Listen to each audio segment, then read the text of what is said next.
Blouse కుట్టేయాలి అని ఆత్రంతో start చేయకుండా blouse కుట్టాలి అనే ఆలోచనతో స్టార్ట్ చేయండి. పర్ఫెక్ట్గా వస్తుంది. ఈ కోరంచులు రెండు ఒకే వైపుకి ఉండేలాగా బ్లౌజ్ పీస్ని ఫోల్డ్ చేసుకోవాలి. ఫోల్డింగ్ అనేది మన వైపుకు ఉండాలి, ఓపెన్స్ అనేవి ఆపోజిట్ సైడ్ ఉండాలి. ఎందుకంటే మనం కట్ చేస్తున్నది బ్యాక్ పార్ట్ కాబట్టి. క్లాత్ ఎగుడు దిగుడు లేకుండా కింది వైపున స్ట్రైట్గా ఒక లైన్ మార్క్ చేసుకొని ఆ లైన్ దగ్గర నుంచి 1/2 ఇంచ్ గ్యాప్తో ఇంకొక లైన్ మార్క్ చేసుకోండి. ఈ 1/2 ఇంచ్ వచ్చేసి నడుము బెల్ట్ స్టిచ్ చేయడం కోసం ఖర్చు అనమాట. ఇప్పుడు మనం బ్లౌజ్ పొడవుని మార్క్ చేసుకోవాలి. బ్లౌజ్ పొడవు ఎప్పుడైనా సరే బ్యాక్ సైడే తీసుకోవాలి. బాడీ మెజర్మెంట్స్ అయినా సరే, ఆది బ్లౌజ్ అయినా సరే బ్యాక్ పార్ట్ పొడవునే కొలవాలి. వీడియోలో చూపిస్తున్న విధంగా షోల్డర్ దగ్గర నుంచి నడుము దగ్గర డాట్ వరకు బ్లౌజ్ని ఇలా పట్టుకొని షోల్డర్ దగ్గర ఒక మార్క్ పెట్టుకోవాలి.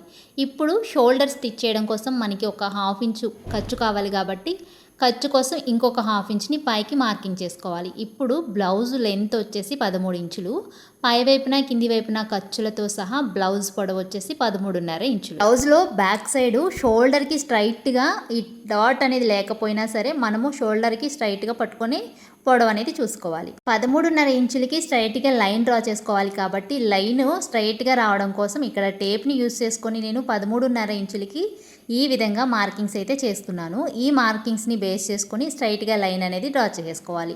ఈ లైన్ కరెక్ట్గా ఉంది అంటే మనకి బ్లౌజ్ కూడా బాగుంటుంది. ఇప్పుడు ఈ పై వైపున కింది వైపున ఖర్చులతో సహా బ్లౌజ్ పొడవుని మార్క్ చేసేస్తాం.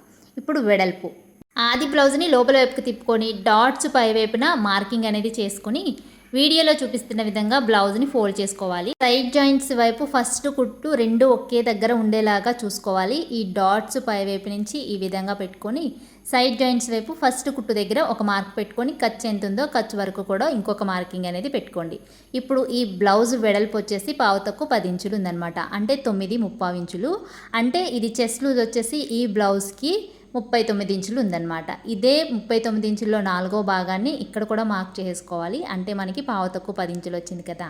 మనకి లైన్ అనేది స్ట్రైట్గా రావడం కోసం టేప్ని యూజ్ చేస్తున్నాను. ఇప్పుడు ఈ సైడ్ జాయింట్స్ వైపు కూడా స్ట్రైట్గా లైన్ మార్క్ చేసుకొని ఖర్చు కోసం మార్కింగ్ చేసుకోవాలి. బ్లౌజ్లో ఖర్చు వచ్చేసి 1.5 ఇంచులు ఉంది. నేనైతే ఇక్కడ ఒక 1/2 ఇంచు పెంచుకొని 2 ఇంచుల వరకు ఖర్చుని మార్క్ చేసుకుంటున్నాను. ఈ వీడియోలో బ్లౌజ్కి పొడవు వెడల్పులు ఎలా మార్క్ చేసుకోవాలి అనేది చూసారు కదా. నెక్స్ట్ వీడియోలో షోల్డర్ ఎంత పెట్టాలి, చంక డౌన్ ఎంత పెట్టాలి అనేది చూపిస్తాను. వీడియో నచ్చితే లైక్ చేయండి. పార్ట్ 2 వీడియోస్ కోసం ఛానల్ని సబ్స్క్రైబ్ చేసుకోండి. Thank you for watching.